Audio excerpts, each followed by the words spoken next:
2021년 9월 9일 선목교회 중고등부 말씀 묵상입니다. 기도로 시작합니다. 고마우신 하나님, 오늘도 주의 말씀을 묵상하게 하시니 감사합니다. 말씀 속에 주님이 주시는 은혜를 얻도록 도와주세요. 예수님의 이름으로 기도합니다. 아멘. 오늘 묵상할 말씀은 사도행전 27장 27절부터 44절까지입니다. 14일 되던 밤에 우리는 아드리아 바다에서 표류하였습니다. 한밤중에 선원들은 우리가 어떤 섬에 가까워지고 있음을 느꼈습니다. 그래서 물깊이를 재어보니 약 40m였고 조금 더 가서 다시 재어보니 이번에는 약 30m였습니다. 우리는 혹시 암초에 걸리지는 않을까 염려가 되어 닷 4개를 물에 던져놓고 날이 밝기를 기다렸습니다. 그런데 선원 몇 사람이 배에서 빠져나갈 속셈으로 배 앞쪽에 닻을 더 내린다는 구실로 거룻배를 물에 내렸습니다. 그러자 바울이 백부장과 군인들에게 이 사람들이 배에 남아있지 않으면 당신들마저 구조되지 못합니다 라고 말했습니다. 그래서 군인들이 밧줄을 끊어서 거룻배를 떼어버렸습니다.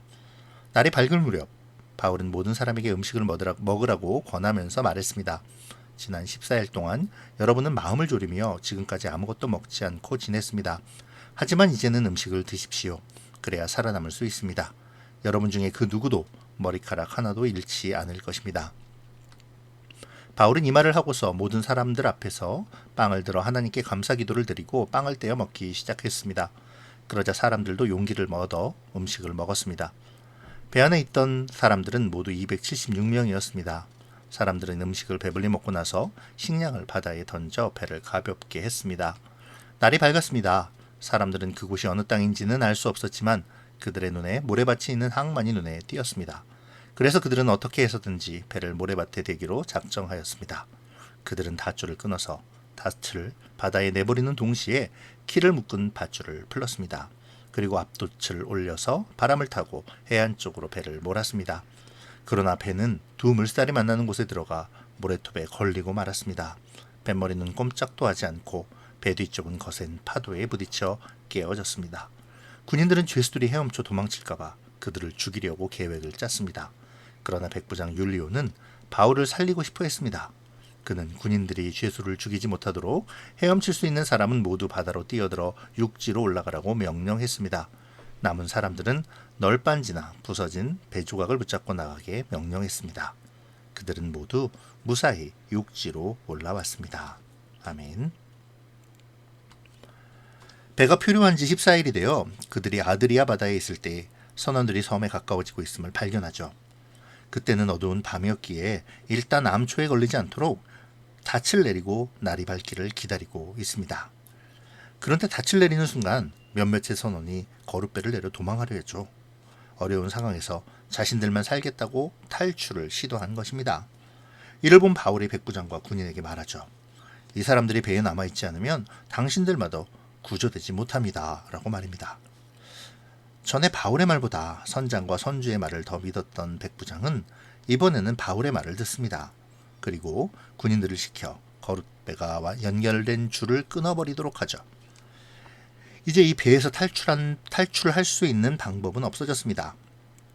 오직 하나님께 자신들의 운명을 맡기게 된 것이죠. 그런데 왜 도망하려는 사람들이 도망치면 남아있는 사람들마저도 구원을 얻지 못한다고 바울은 말한 것일까요? 잘 생각해보면 그때는 어두운 밤이었고 배는 표류 중이었죠. 작은 거룻배를 타고 가다가 배가 뒤집히거나 물살에 밀려 본선에 부딪히기라도 하면 거룻배를 탄 사람들은 다 죽게 되어버릴 것입니다. 또한 남아있는 사람들은 그들의 탈출이 악영향이 되어서 혼란에 빠지게 되겠죠. 각자 살 길을 찾아 우왕좌왕하다가 더 큰 일을 당할 수도 있을 것입니다. 바울의 말은 바로 이것을 지적한 것입니다. 우리가 어제 말한 바와 같이 가장 안전한 곳은 하나님께서 약속하신 그곳이기에 그들은 지금 이 배가 가장 안전한 것이죠.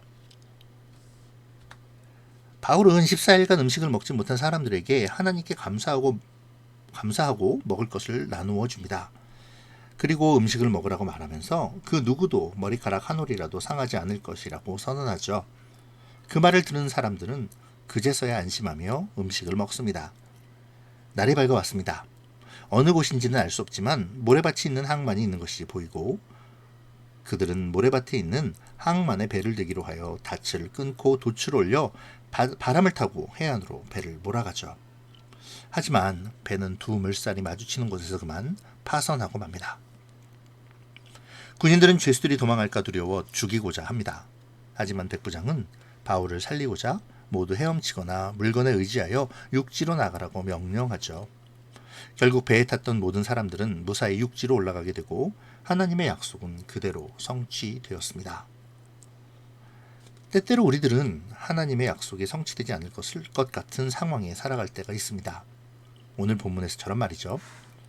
분명히 바울을 통해 그곳에 있는 사람들 모두가 구원이 될 것이라고 약속하셨지만 배는 파선하여 생명을 담보할 수 없는 지경에 이르게 되었습니다. 이러한 때에 사람들은 하나님의 약속을 바라보기보다는 자신이 살 길을 찾고자 할 때가 많죠. 본문의 군인들처럼 말이에요. 하지만 하나님의 약속은 그러한 시험을 거쳐 성취됨을 우리가 기억해야 합니다. 어려움 속에서도 모두가 사는 것을 택한 백부장의 판단은 결과적으로 옳은 것이었죠. 우리도 어려움 속에 처할 수 있습니다.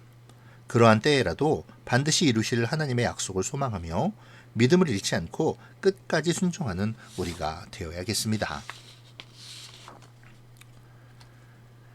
자, 이제 질문에 답하면서 말씀에 조금 더 가까이 가볼까요? 나만 살고자 이기적으로 행동할 때가 있나요? 하나님께 순종하는 마음으로 내가 끊어내야 할 거룻줄은 무엇일까요? 나는 하나님의 약속을 신뢰하고 있습니까? 어려움 속에서도 하나님께 소망을 두고 더욱 하나님 앞으로 나아가는 우리가 되어지기를 소망합니다. 기도로 마칠게요. 좋으신 하나님, 오늘도 말씀을 묵상하게 하시니 감사합니다. 오늘 말씀을 통해 공동체를 생각하지 않고 나의 이익만을 생각하는 어리석은 모습을 보았습니다. 그런 어리석음이 내 안에 있지 않도록 도와주세요. 또한 어려움 가운데서도 이루실 하나님의 약속을 바라볼 수 있도록 인도해 주세요. 예수님의 이름으로 기도합니다. 아멘. 오늘도 주님과 함께 행복한 하루 보내세요. 사랑하고 축복합니다.